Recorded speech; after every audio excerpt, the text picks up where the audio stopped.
There's a man here, and we love his heart. He's got such a heart for presence of God, a heart for God himself. So let's give Andy a lovely warm welcome as he comes to share the word of God with us. Thank you, Andy. God bless you. You know that Jesus is amazing. And he is the reason that we're here. And I feel a little bit like I've been set up again this morning, because if I could put a title to my message, which it feels almost like it's a bit of a jumble of a message, and you could pick several titles, but it would be Responding to Jesus. And I just thought I'd bring a prop with me. This is a towel. Has anybody heard of the term throwing the towel in? So it comes from boxing.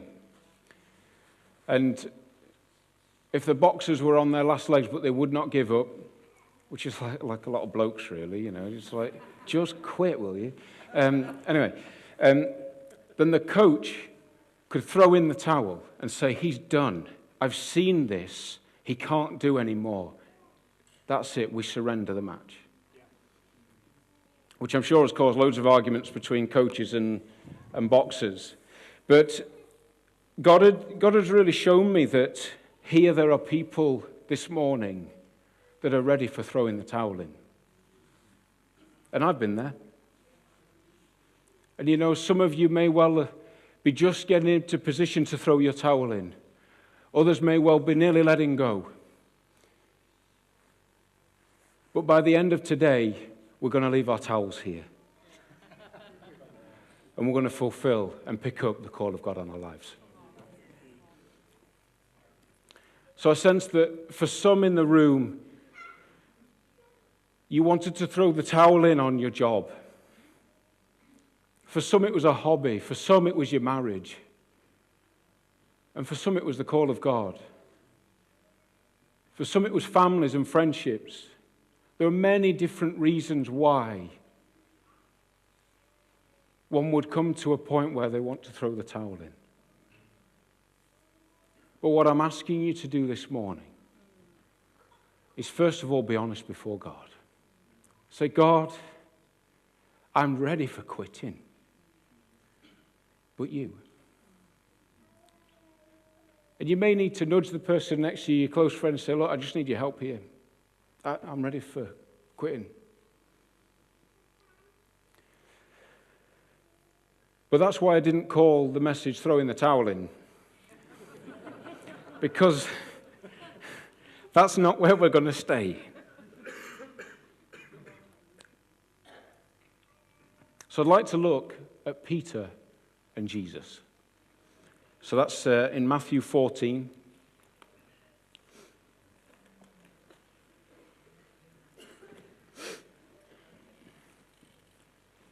And we'll start in verse 22.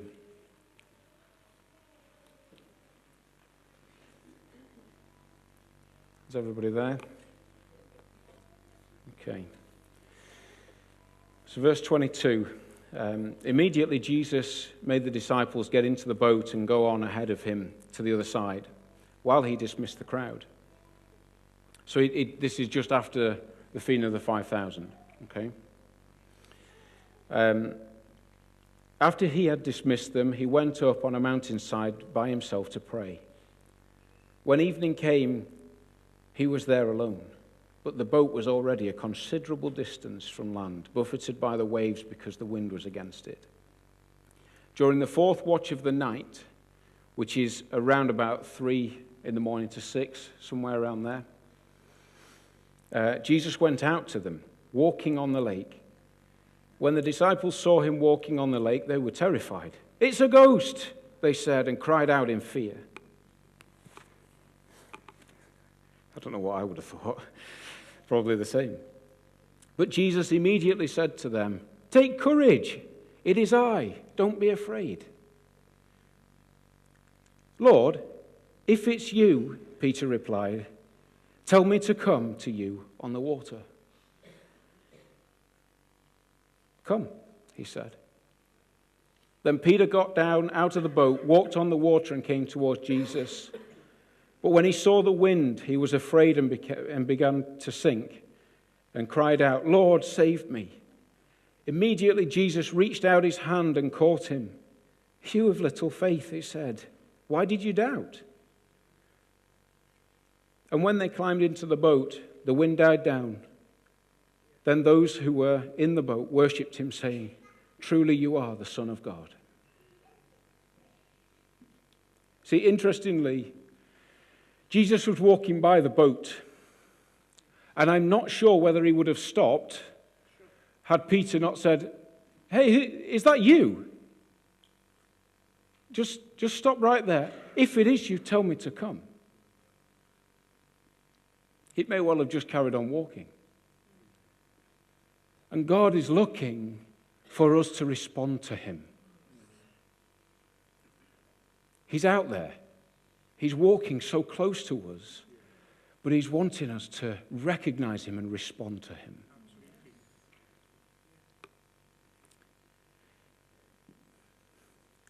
Peter asked the question of Jesus that was what I would call an all-in kind of a question. Literally. If it's you, then tell me to come on the water with you. Either it's you and I'm going to be fine, or it's not and I'm going to drown. Either way, I hope it's you.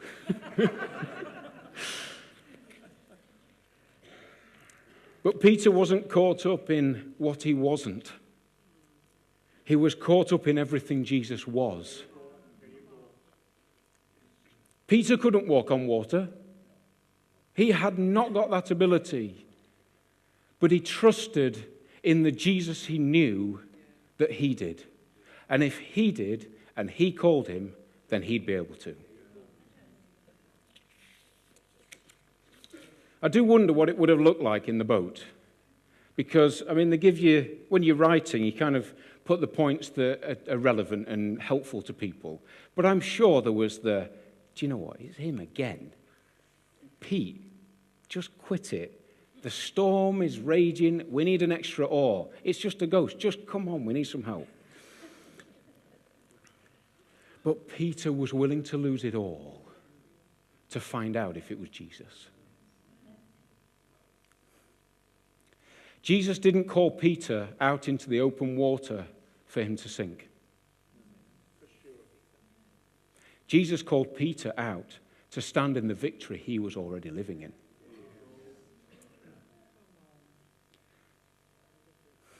And interestingly, as I was reading this, I thought, so as many of you know, I have diabetes.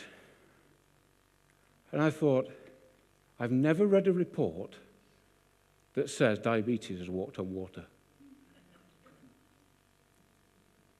And this is relevant for somebody here. And I've never read a report that fibromyalgia has ever walked on water, or debt has ever walked on water. They were the three things I thought. So if that's you, just begin to respond to Jesus right now. You see, Jesus has all victory. Okay? And all victory is within Jesus. Now, sickness and disease don't have any place in the Holy of Holies, which is Jesus. And so sickness has no victory. Which is hard sometimes when we read so many reports that say, well, there's another loss to cancer, another loss to this, and another loss to that.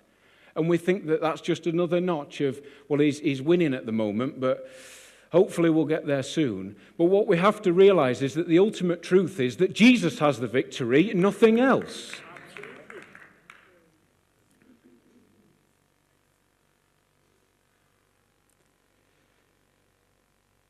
We might be done in 5 minutes. This is going a lot quicker than I thought.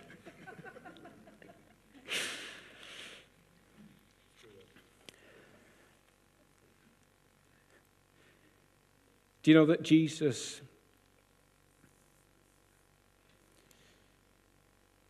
wasn't showing off, he was just being himself. He was just living in complete connection to his Father. And he just did what he saw his Father doing. I have no idea why he was walking on water. I have no idea. Maybe the boat hire kiosk was shut. I don't know. But my thought then went to maybe in the quiet place on the mountain, Father said to him, Peter's doing really well, but he really needs to trust you. Why don't you just go out on the water and ask him to come? See if he will. I don't know. I'm making this up. Not the whole message, just to say. But I don't know why he was walking on water. That's not, you see, the boat and the water, for me, are irrelevant. That's not the purpose of what we're trying to get to here. See, Jesus didn't call Peter out of the boat. He didn't say, Peter, leave your boat and come to me. All he said was, come.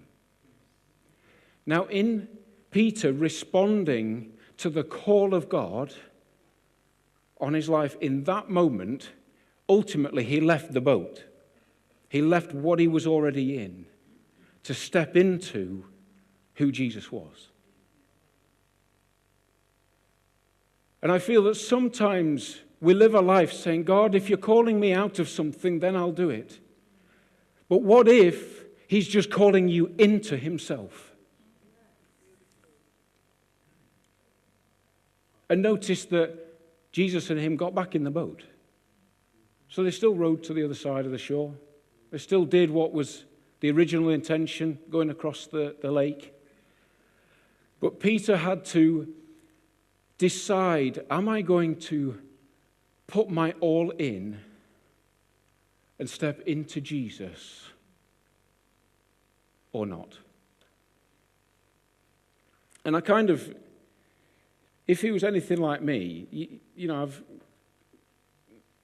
you could kind of say, well, the hardest bit for Peter was getting out of the boat. Could have been. That first step, not sure about this. Do I go, do I not? But I think he was so captured in the moment of, if you call me, I'll come, but it's got to be you, that he's out in open water, and then he realizes, oh, the wind. I know what happens when you're not in a boat and there's wind. But all it took is for him to say, Jesus, help me. And Jesus said, hey, why did you doubt? Just look at me.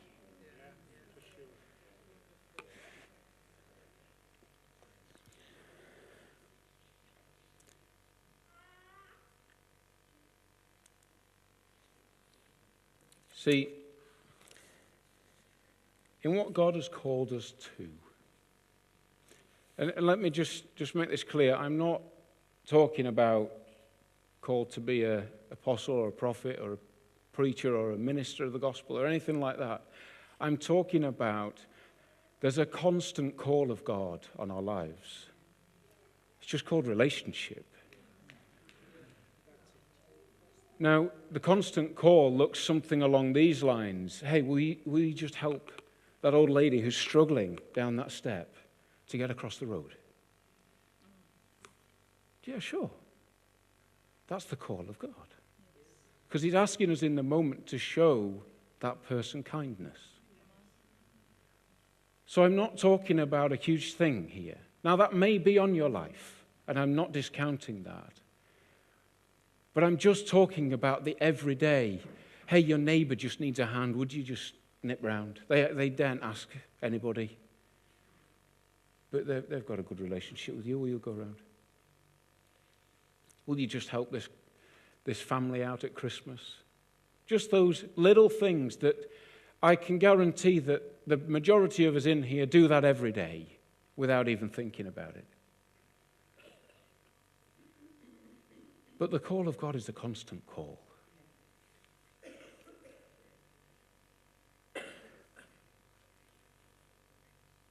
For some of you, you have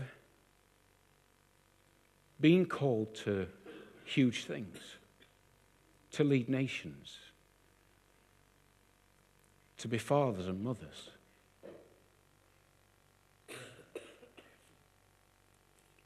But what God is asking of you is not so much about what it is, as in the call to lead nations. He's asking you to step into Him further. It's an invitation. The call of God is an invitation for us to step closer into His leadership, into His perfect fathering, into His perfect mothering.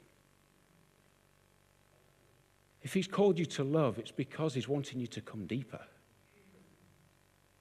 It's not because He's necessarily got a task for you, although that will ultimately happen. But the call is to come deeper into Jesus. And that's when I can say, God, I was ready for throwing it all in, but if you call me, I'm coming.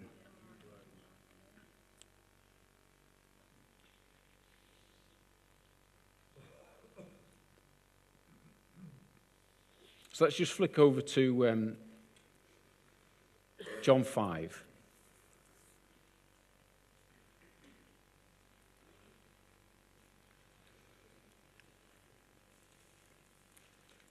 Just to say that abiding in Jesus is an end in itself. Because if my heart abides in His, I will naturally do the things He wants me to do. Okay. So John 5:19 says, Jesus gave them this answer, very truly I tell you, the Son can do nothing by Himself. He can only do what He sees the Father doing. Because whatever the Father does, the Son also does. And then a little bit later down in John 15, I'm sure a lot of you will know this, 4-5 says, abide in me and I in you, as the branch cannot bear fruit by itself unless it abides in the vine, neither can you unless you abide in me. I am the vine, and you are the branches. Whoever abides in me and I in him, he it is that bears much fruit. For apart from me, you can do nothing.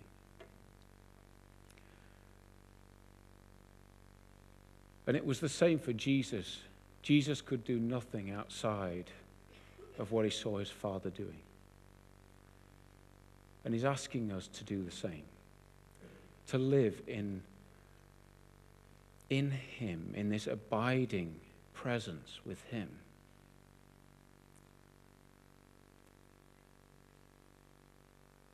That everything that he does, we can then do.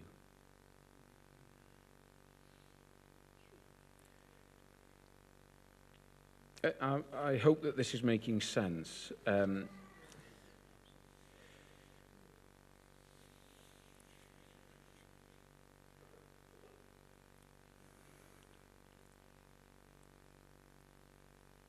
Jesus didn't have it easy, you know. Just if you weren't aware. If you go back to Matthew 14, you don't have to turn there, but the first section of Matthew 14, John the Baptist gets beheaded. And he gets beheaded because Herod didn't like what he was telling him, which was the truth. Now, if you remember that John the Baptist is Jesus' cousin, so then Jesus hears this news, going down to verse 13. And it says here actually, when Jesus heard what had happened, he withdrew by boat privately to a solitary place. For me, he's mourning the loss of his cousin. He's just taking some time out saying, this is hurting my heart. I've lost my cousin. But he followed after what God was asking of him. And he did so well at preparing the way for me. But it still hurts.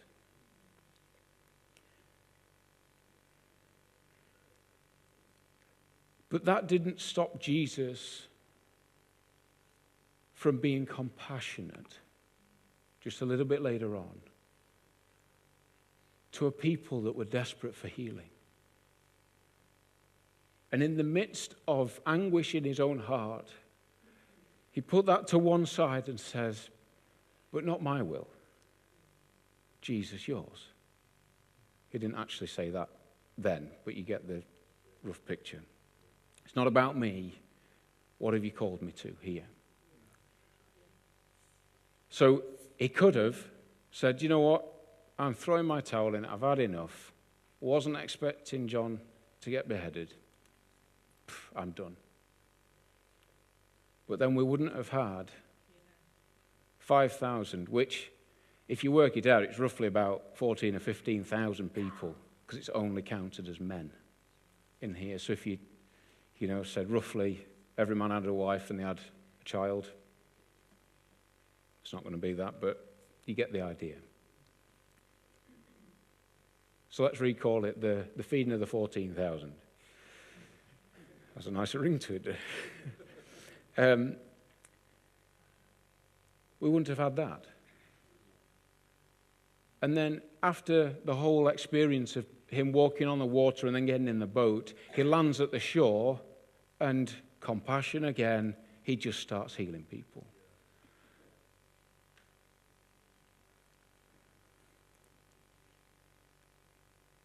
And then Jesus is found. He goes up to a place called Gethsemane. This is Matthew 26. And he said to his disciples, sit here while I go over there and pray. And taking with him Peter and the two sons of Zebedee, he began to be sorrowful and troubled. Then he said to them, my soul is very sorrowful, even to death. Remain here and watch with me. And going a little farther, he fell on his face and prayed, saying, my Father, if it be possible, let this cup pass from before me. I can see what's coming, and I don't really like the look of it. This is going to hurt big time, because I know I'm not just taking on the whippings and the beatings. I'm taking on the sin of humanity, past, present, and future. The weight of that will crush me. But not what I want. You called me for this. So I step out again and I say, if you've called me, God, then I'm all in. What a man.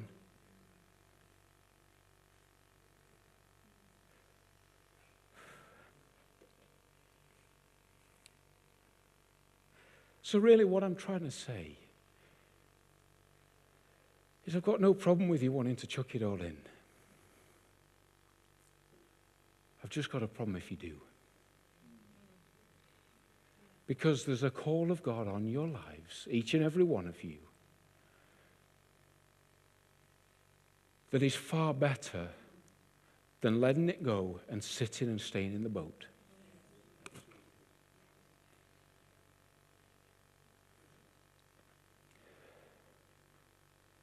This is my message today. It's not frilly. There's nothing else to it. Other than I know that there are people here that have let drop the call of God on their lives. Because it gets tough. And I'm not saying it will be an easy ride. I'm just saying that in the tough, when it gets tough, when you think this is the end of anything I can deal with, God's saying, yes, but I'm calling you into a new experience of me. It's not the thing that you can see, the role, the title, the financial reward. It's none of that. Yes, that comes with it sometimes. But the call that I'm asking you to step into is me, because I'm calling you. And do you know what? If he's calling us, it's such an honor, because he's calling us into him.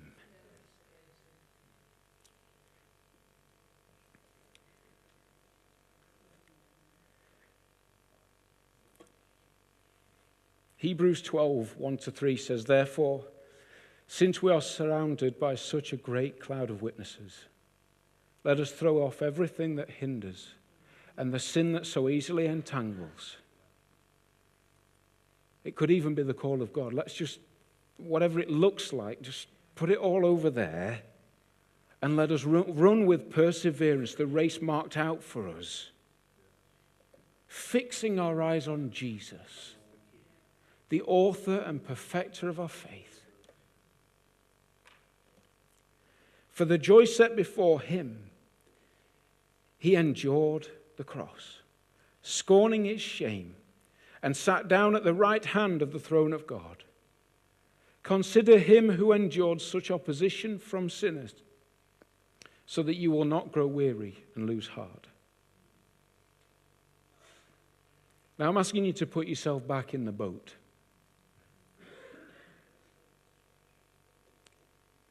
It was hard work against the storm. But then Jesus called you deeper. And you stepped into him. And then you both walked back together. So it wasn't that Peter just walked out on the water. He had a little wobble. Jesus picked him up. They said, come on, let's get back in the boat. So they walked back. Now Jesus is in the boat with you. And the storm just goes, whew. Peace.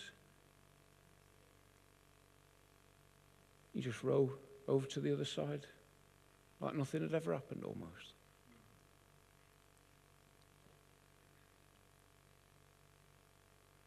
If God's called you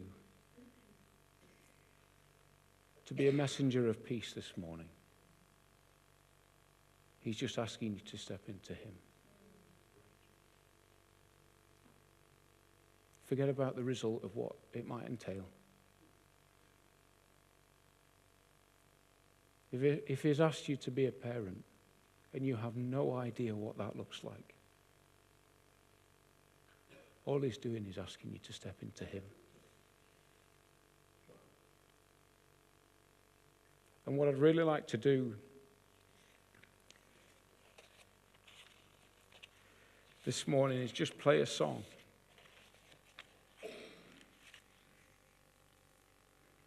Not for any other reason than to just look at Jesus.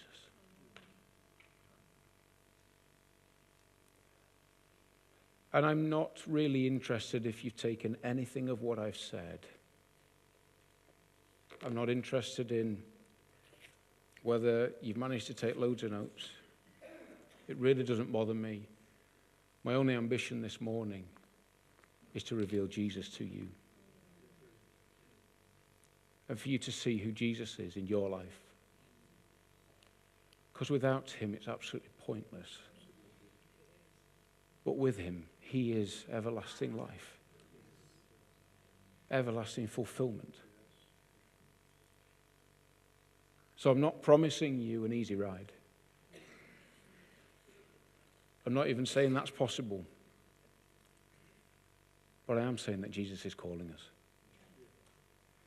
And in these moments, we've got 15 minutes before the kids have to be picked up. Just position your heart before God and say, God, if I've let a calling that you've asked me to do drop to the ground, I'm picking it up again because you've called me. If it was somebody else, I would have let it go. But if you've called me, then I'm all in. So just spend some time just before God in these next few moments. Whatever that looks like. You can lie down, you can stand up. Do whatever it is that makes sure you connect with Jesus right now. Like for real, we love you, Jesus.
So I'd like us just to stand for a moment.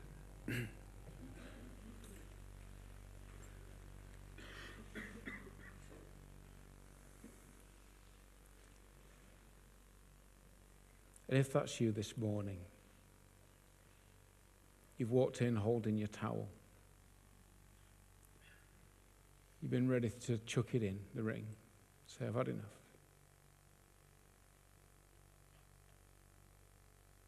Would you surrender your towel? If that's you, would you just bend and put it on the floor?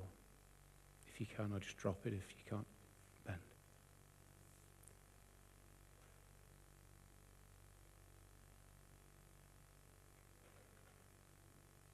And only pray this if you want to do this.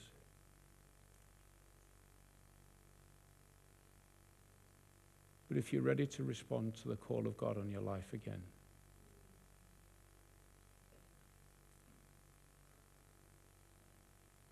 I'd like you to say this.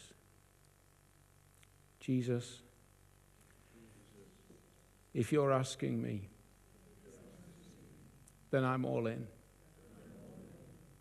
Whatever it looks like, whatever it feels like, I hold the fact that the call came from you before me now, and I respond to you. And I take a step in to your heart, because you're calling me deeper.